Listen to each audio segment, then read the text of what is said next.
أعوذ بالله من الشيطان الرجيم. بسم الله الرحمن الرحيم.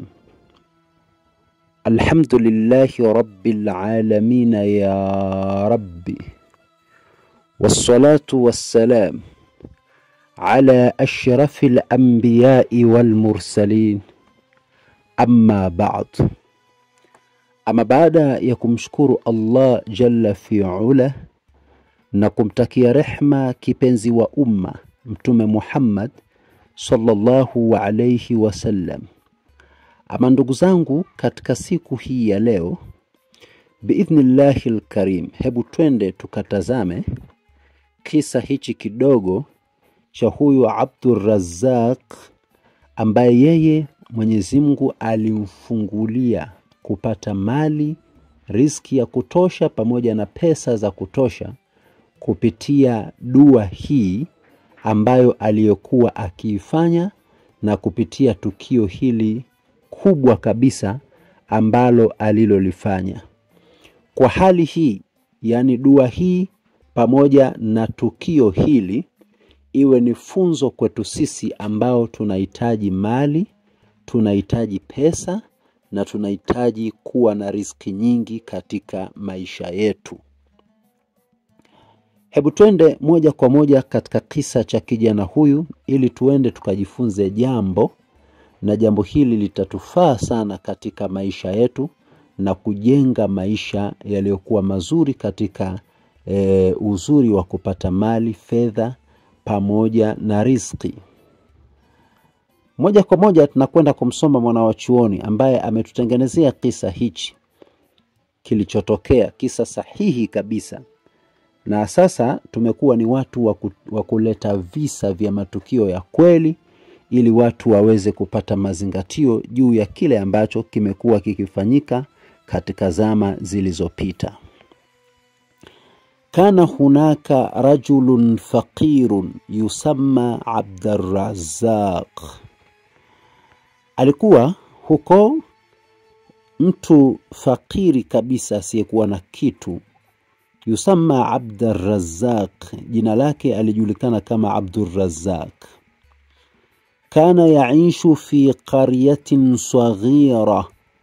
Kijana huyu alikuwa anaishi katika kijiji kidogo sana chenye watu wachache sana. Kijiji hichi ndipo alipokuwa akiishi kijana huyu. Wala yamliku illa qalban mu'minan wa du'aan la yanqati'.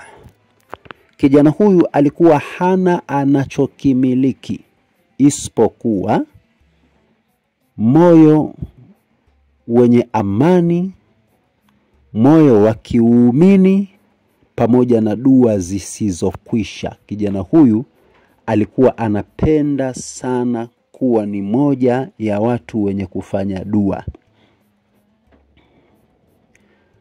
Lakini vile vile kana yastayqidhu qabla al-fajr. Alikuwa katika harakati zake anaamka mapema kabla ya alfajiri. Sio asikia adhana ya alfajiri ndio aamke, hapana. Yeye alikuwa anaamka kabla alfajiri haijawasili. Yeye tayari yuko macho. Kisha akishaamka anachokifanya ni kitu gani? Fayarfa'u yadayhi wa yaqul. Ananyanyua mikono yake huku akiwa ameelekea qibla, na wakati huo anasema au anasoma dua hii. Kumbe huyu bwana tabia yake ilikuwa ni kuisoma dua hii. Sikiliza kwa umakini, ni dua gani alikuwa anasoma? Anasema, Allahumma ya wasi'al fadli ya Razzaq ya Karim, urzuqni rizqan halalan tayyiban wasi'a وافتح لي أبواب الخير من حيث لا أحتسب وأغنني بفضلك عمن سواك. Hii ndiyo dua alikuwa akiisoma akiamka asubuhi kabla ya alfajiri, yani kabla hajaanza harakati za kuswali swala ya alfajiri, yeye ni lazima aamke aisome dua hii.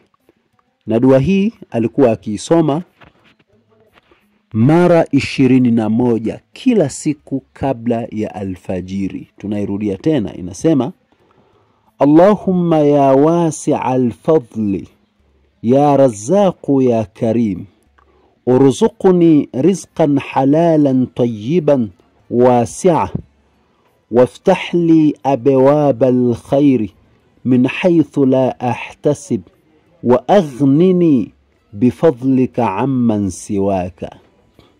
Hii ndio dua alikuwa akiisoma kijana huyu. Basi alipokuwa akiendelea kuisoma dua hii kila ile kabla ya alfajiri, ulama wanatuambia ya kwamba wa fi yawmin min al-ayami, na siku katika masiku, wa huwa fi tariqihi lil'amali, akiwa katika njia yake ya kazi, njiani kuelekea katika shughuli zake, katika kazi zake, basi wajada muhtajan yas'alu an-nasa fa'atahu nisfa ma yamlik.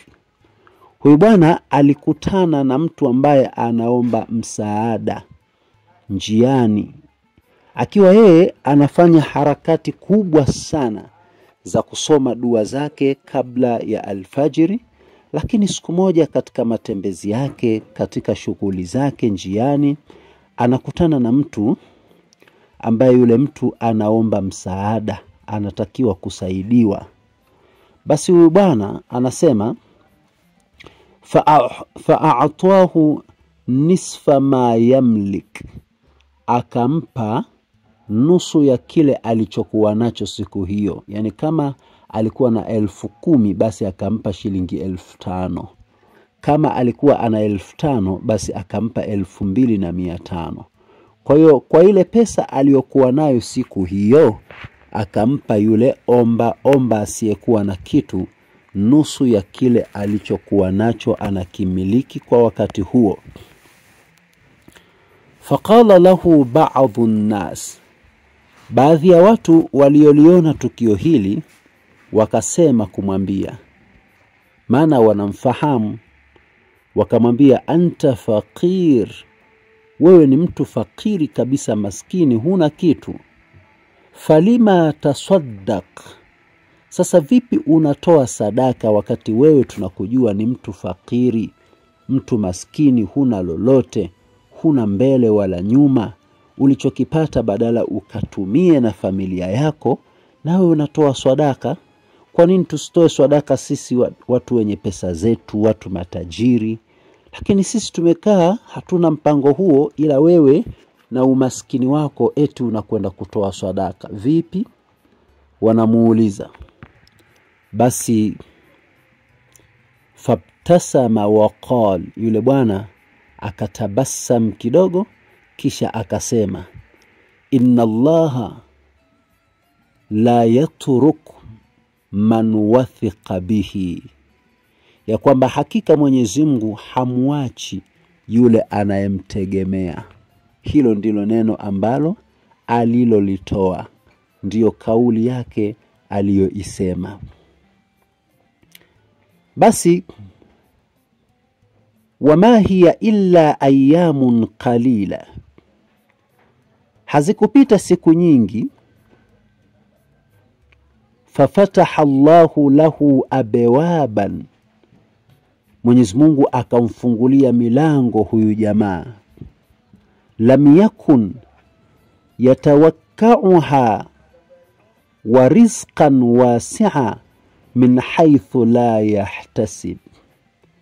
Allah akamfungulia milango asiyoitarajia, na riziki pana kabisa ikawa mikononi mwake kutoka sehemu asiyoitarajia. Huyu bwana akapata maisha mazuri, akapata riziki nyingi na nzuri, akapata pesa, akapata maisha yaliyokuwa safi na salama. Sasa hii inatufundisha kitu gani? Hii inatufundisha unapokuwa unamuomba Mungu fanya jitihada za kumuomba Mungu, na kama inawezekana ifanye dua hii kabla ya alfajiri, kisha uendelee kumuomba Allah. Fanya dua hii kabla ya alfajiri, kisha uendelee na shughuli zako baada ya kuswali alfajiri, kuendelea na mambo mengine. Lakini usiache kutoa sadaka hata kama wewe ni masikini. Wapo watu wanaamini kwamba wao wameumbwa kwa ajili ya kupewa tu na wala sio kutoa. Mtu ana pesa, hata kama ni ndogo lakini anayo, lakini anashindwa kumsaidia ambaye ni wa chini zaidi yake yeye. Na mtu huyu anakuwa yeye ni omba sana, anapenda yeye kupewa kuliko kutoa. Basi Mtume anatufundisha ya kwamba umebarikiwa sana mkono wenye kutoa na sio mkono wenye kupokea. Mkono wenye kupokea Mungu hajaubariki, bali mkono wenye kutoa Allah ameuwekea baraka kubwa sana. Sasa ndugu zangu, hii hali kinachotakiwa ni kufanya jitihada kabla ya alfajiri. Katika dua hii mafunzo yetu tunasema soma dua hiyo ambayo tumekufundisha mara 21, lakini usisahau kumsalia Mtume mara idadi nzuri kabisa uipendayo wewe, na kufanya istighfari. Lakini kisha baada ya hapo usiache kutoa sadaka kulingana na nafasi uliokuwa nayo. Kama unamiliki 1000, basi usiache kutoa japo shilingi 200 tu angalau kwa siku, au shilingi 100 tu angalau kwa siku, na naamini hilo kwako litakuwa ni jambo la kheri sana. Sasa biidhnillahil karim, huyu bwana yeye alikuwa akitoa sadaka sana. Alikuwa sio hivyo tu, alikuwa akitoa, lakini siku hiyo amekwenda kumpa mtu ambaye alikuwa maskini chini yake, na ikawa ndio sababu ya yeye Mwenyezi Mungu kumfungulia. Tazama wazee wetu kina Saidi Salim Bakhresa wanavotoa sadaka, maisha yao yote hawafilisiki. Maisha yanakwenda wako hivyo hivyo, miaka na miaka inazidi kukatika, hawafilisiki, na kampuni zinazidi kuwa kubwa na maisha yanazidi kuwa mazuri. Sasa iweje ndugu yangu we ushindwe kutoa sadaka ili Mwenyezi Mungu akujengee maisha yako, Allah ayatakase maisha yako, Allah ayasafishe maisha yako katika kheri na baraka zilizokuwa nyingi.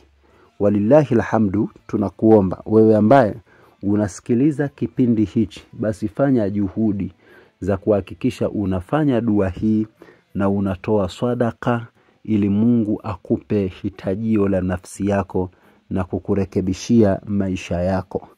Mwisho kabisa tunasema kwamba wale wote ambao wanatamani kupata vitabu vyetu vya dua, vitabu vizuri kabisa visivyokuwa na shaka ndani yake, vitabu ambavyo tumeelezea majina ya Allah 30 tu, lakini majina haya 30 yana nguvu za ajabu.